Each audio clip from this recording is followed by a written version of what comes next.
Assalamualaikum warahmatullahi wabarakatuh. Selamat siang, salam Waalaikumsalam. sejahtera untuk kita semua. Puji syukur kita panjatkan kehadirat Tuhan Yang Maha Esa, karena atas rahmatnya kita masih bisa berkumpul di room Zoom pada siang hari ini untuk membahas dialog kebangsaan tentang visualisasi bangsa yang dapat menggugah rasa cinta tanah air dan bangsa sebagai kampanye Bangga Berbangsa dan Bernegara Indonesia. Dan melalui diskusi ini kita berharap dapat saling bertukar pikiran, memperluas wawasan, serta menemukan gagasan yang konstruktif demi terciptanya kehidupan berbangsa dan bernegara yang lebih baik. Kita berdiskusi dengan semangat terbuka, saling menghormati, dan semangat kebangsaan.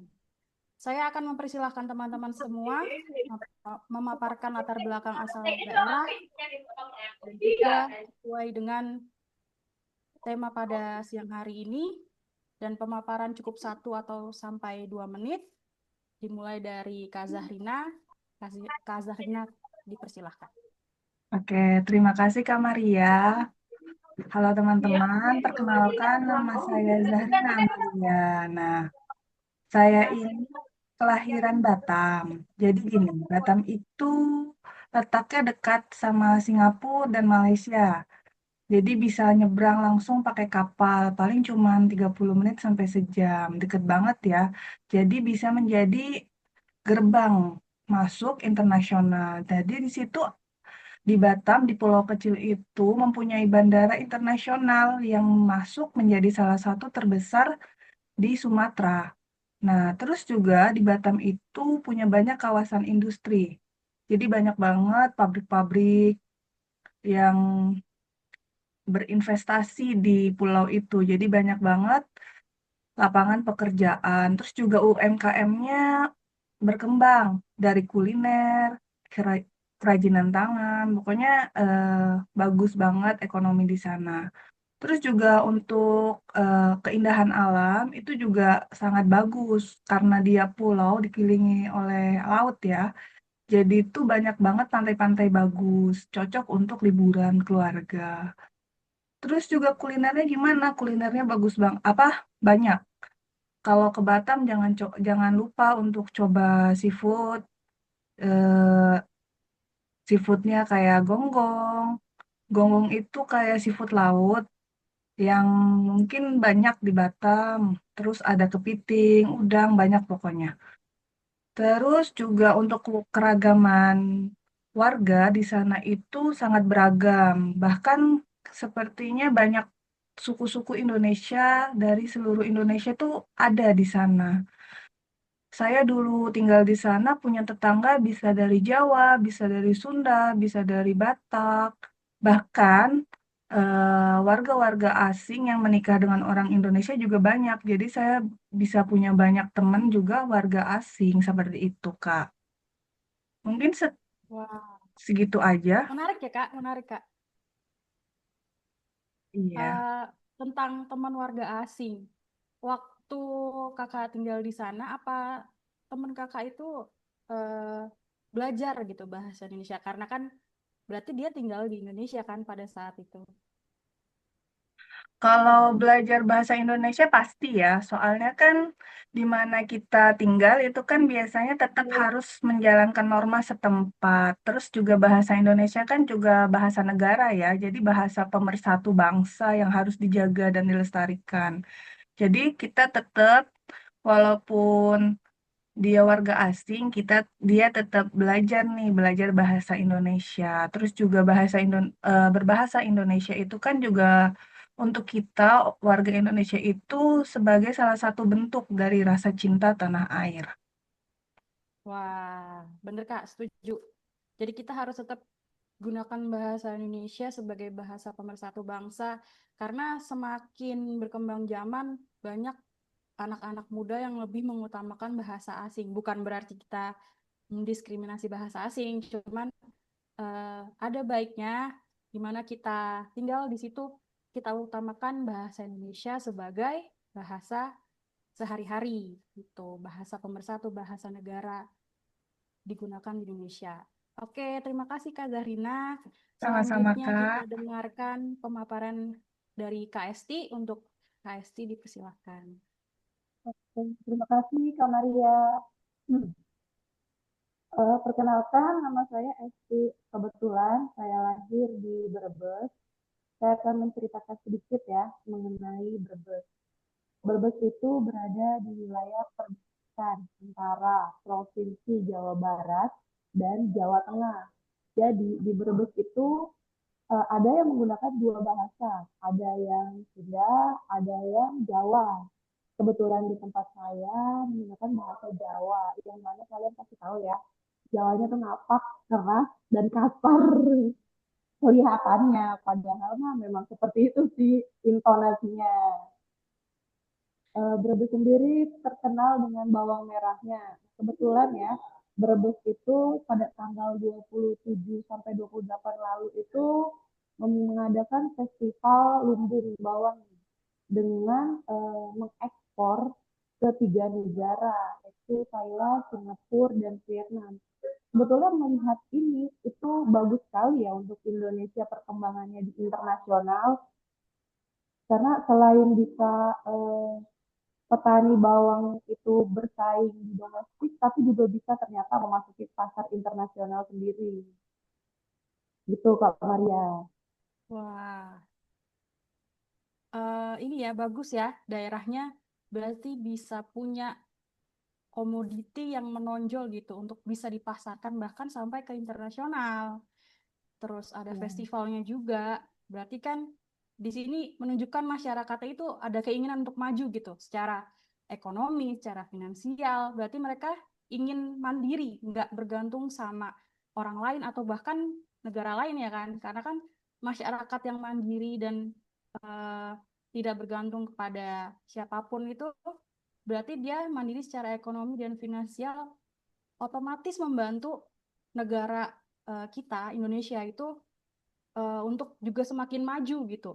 Berarti mereka ingin Indonesia itu semakin baik dan tentunya juga mengurangi angka pengangguran yang mungkin sekarang masih lumayan tinggi ya di Indonesia ya. Terus harapannya semoga masyarakat nggak hanya di daerah-daerah tertentu aja yang semakin berkembang, tapi semua merata di daerah-daerah di Indonesia lainnya bisa semakin mandiri dan maju secara ekonomi maupun finansial gitu. Oke, terima kasih Kak Esti. Em, untuk selanjutnya bisa dipaparkan oleh Kak Dea. Kak Dea, saya persilahkan. Ya, baik. Terima kasih, Kak Maria. Halo semuanya, nama saya Nima Dedia Tamiasi. Saya berasal dari Sulawesi Tengah. Saya itu suku Bali, namun lahir dan besar di salah satu daerah di Sulawesi Tengah. Itu ada di daerah Kota Palu. Sulawesi Tengah ini terkenal dengan berbagai hal. Di antaranya adalah kekayaan sumber alam seperti nikel, emas, dan hasil pertanian lainnya. Selain itu juga Provinsi Sulawesi Tengah ini dikenal dengan keindahan alamnya, termasuk teluk dan pulau yang indah serta menawan seperti Kepulauan Togean, Pulau Dua, Pulau Pasoso. Ada juga danau yang mempesona seperti Danau Poso, Danau Paisupok, Danau Tambing. Eh, ada juga pantainya yang sangat populer saat ini itu ada pantai Talise, ada Pantai Boneoge, Tanjung Karang, ada juga Pusat Laut. Selain keindahan alam pantai, danau dan pulau itu ada juga makanan khas dari Sulawesi Tengah. Itu ada kaledo, ada milu siram atau bisa biasa disebut binte, ada juga namanya kapurung, saraba. Itu yang menawarkan cita rasa yang otentik. Dari keberagaman ini itu menjadi cerminan kekayaan Indonesia itu patut dijaga dan dilestarikan dan dapat menumbuhkan rasa bangga sebagai bangsa Indonesia.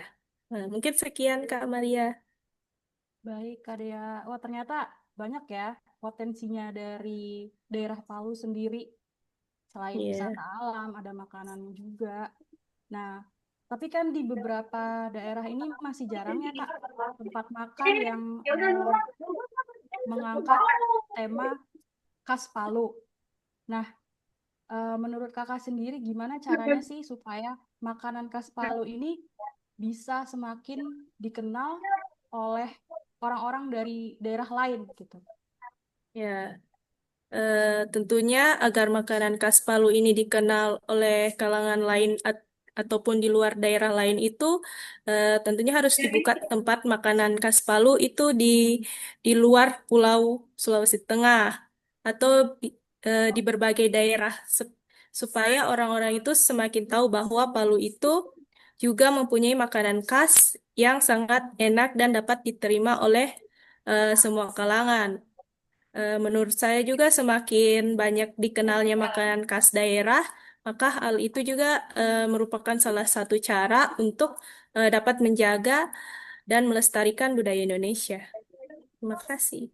Setuju, Kak. Jadi anak cucu kita nanti masih bisa tahu ya bahwa Indonesia tuh punya beragam makanan khas, Iya. beragam tempat-tempat wisata gitu. Bahkan kalau bisa dikenal sampai ke luar negeri, dan ini juga harus tetap dijaga dan dilestarikan karena kalau bukan kita yang menjaga, siapa lagi?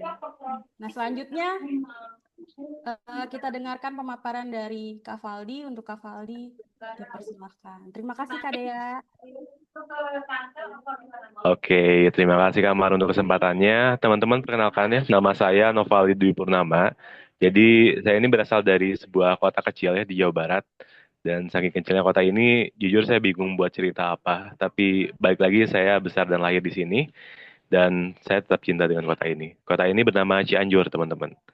Jadi Cianjur ini terkenal dengan yang namanya beras pandan wangi. Kalau teman-teman tahu, beras pandan wangi ini punya ciri khas, yaitu rasanya itu sangat pulen, sampai disukai oleh masyarakat Indonesia, bahkan sampai mancanegara juga loh. Dengan demikian, beras pandan wangi ini sebenarnya memiliki nilai ekonomis yang sangat tinggi ya, khususnya untuk kota Cianjur itu sendiri. Dan kalau teman-teman sadar ya, kenapa saya berbicara soal beras dan Cianjur gitu. Ini sebenarnya saya sedang memvisualisasikan sebuah identitas dari bangsa Indonesia. Kalau teman-teman tahu, Indonesia adalah negara agraris, negara kepulauan yang memiliki sektor pertanian yang sangat melimpah ruah dari Sabang sampai Merauke. Nah, saya sadar akan hal ini dan sebagai warga negara yang baik, tentunya saya bisa berdedikasi untuk terus mempertahankan dan bahkan sampai mengembangkan lagi ya eksistensi beras dari Cianjur ini, supaya bisa membantu Indonesia meraih swasembada pangan dan juga menunjukkan di mata dunia bahwa Indonesia ini bangsa yang besar, Indonesia memiliki sumber daya alam yang melimpah dan juga menegaskan kembali bahwa kita ini negara agraris di mata internasional. Terima kasih, Kamar. Ya, menarik nih Kak Faldi, karena pemaparannya tentang potensi daerah di Cianjur yang punya beras pandan wangi yang sangat pulen, di mana kita tahu orang Indonesia itu kan makanan pokoknya itu nasi. Nasi itu kan dari beras ya. Mayoritas pasti mengkonsumsi nasi. Nah, sekarang menurut Kak Faldi, eh, gimana caranya supaya Cianjur tuh bisa tetap jadi salah satu daerah penghasil beras terbaik? Baik, Kamar. Terima kasih untuk pertanyaannya. Tentunya ini peran serta bagi kita sebagai generasi muda ya, supaya bisa mempertahankan eksistensi dari beras Cianjur ini. Jangan sampai dilupakan gitu, walaupun sekarang perkembangan zaman sudah maju, tapi tetap saja bahwa negara kita itu negara agraris yang mana sektor pertaniannya itu kuat gitu. Dan bahkan harapan saya bukan cuma Cianjur ya, Kamar, supaya daerah-daerah lain juga menunjukkan potensi-potensi yang mereka miliki gitu, supaya menunjukkan lagi bahwa Indonesia ini punya keragaman sumber daya alam yang sangat melimpah dan kita itu sebenarnya bisa menjadi bangsa yang mandiri, tidak bergantung kepada negara lain. Seperti itu. Ya, setuju Kak. Apalagi kalau misalnya Indonesia bisa mencapai swasembada pangan ya kan, berarti kebutuhan makanan pokok beras di Indonesia itu bisa terpenuhi. Terus Indonesia juga bisa mandiri dan mewujudkan ketahanan pangan yang tentunya Indonesia nggak bergantung sama negara lain, bahkan mungkin bisa surplus ya untuk beras di Indonesia ini. Oke, terima kasih Kak Faldi. Eh, Terakhir izinkan saya sharing sedikit. Eh, saya berasal dari Jakarta. salah satu kota besar di Indonesia dan yang bersejarah di Indonesia. Di Jakarta sendiri itu terkenal dengan ikonnya yaitu Monas atau Monumen Nasional. Di Monas ini berisi tentang banyak sejarah Indonesia, masa-masa perjuangan pahlawan memperjuangkan kemerdekaan Indonesia. Ada juga di lantai 2 itu berisi tentang naskah asli proklamasi yang disimpan rapi di dalam peti kaca. Lalu di bagian atas itu kita bisa melihat view Jakarta dari berbagai sisi. Nah, untuk bagian paling atas sendiri, lidah api itu untuk saat ini terbatas ya, tidak bisa dikunjungi oleh banyak orang. Seperti itu. Nah, untuk di seberangnya sendiri, di seberangnya Monas itu ada Museum Nasional. Nah, ini menurut saya juga menarik karena mereka itu menghadirkan inovasi dengan menggunakan teknologi yang bernama Immersiva. Nah, Immersiva ini berupa video yang menjelaskan tentang sejarah, asal-usulnya Indonesia, masa-masa perjuangan dengan tema yang berbeda-beda dan dikemas secara menarik. Jadi tidak monoton, tidak membosankan. Jadi banyak anak-anak yang tertarik ke sana untuk bisa menyaksikan dan mendengarkan sejarah Indonesia itu seperti apa gitu. Nah, menurut saya ini baik. Kenapa? Karena kita bisa memanfaatkan teknologi itu ke arah yang positif, bukan ke arah yang negatif. Jadi bisa membantu kita meningkatkan minat untuk membaca, minat kita untuk menyaksikan video tentang sejarah, mengambil ilmunya gitu. Jadi karena kan Indonesia itu termasuk negara yang minat atau keinginan membacanya itu termasuk rendah. Jadi bagaimana caranya kita bisa berkontribusi untuk memberikan dampak tentunya dengan teknologi ini saat ini gitu. Jadi ini bagus untuk penerus bangsa kita juga. Jadi tetap dijaga dan dilestarikan. Oke, mungkin itu dari saya. Sekarang apakah ada dari teman-teman semua yang bisa menyimpulkan sedikit dari apa yang sudah kita bahas tadi? Mungkin saya, Kamar, boleh untuk menyimpulkan. Ya, silakan Kak Faldi. Baik, mungkin untuk kesimpulannya ya, sekedar info juga bahwa kita berasal dari daerah yang berbeda-beda ya, menunjukkan bahwa Indonesia ini sebenarnya mempunyai banyak suku bangsa dan juga memiliki banyak potensi dari sumber daya alam yang sangat melimpah dan ini harus bisa kita manfaatkan gitu sebagai generasi muda ya.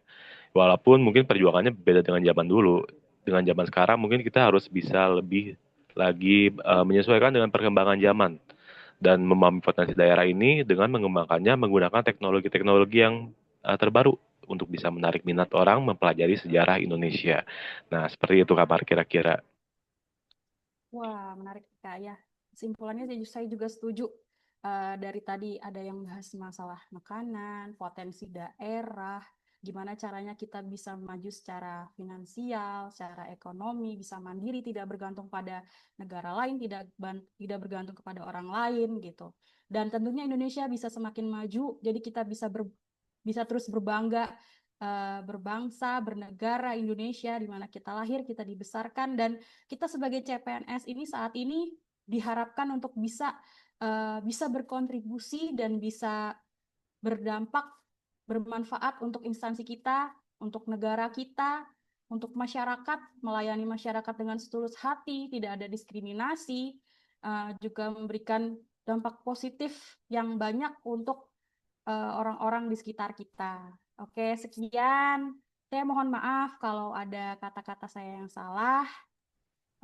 Terima kasih teman-teman semua. Kita berjuang bersama, kita lulus bersama. Wassalamualaikum warahmatullahi wabarakatuh. Salam kebangsaan. Merdeka! Merdeka. Merdeka. Terima kasih semuanya. Sama.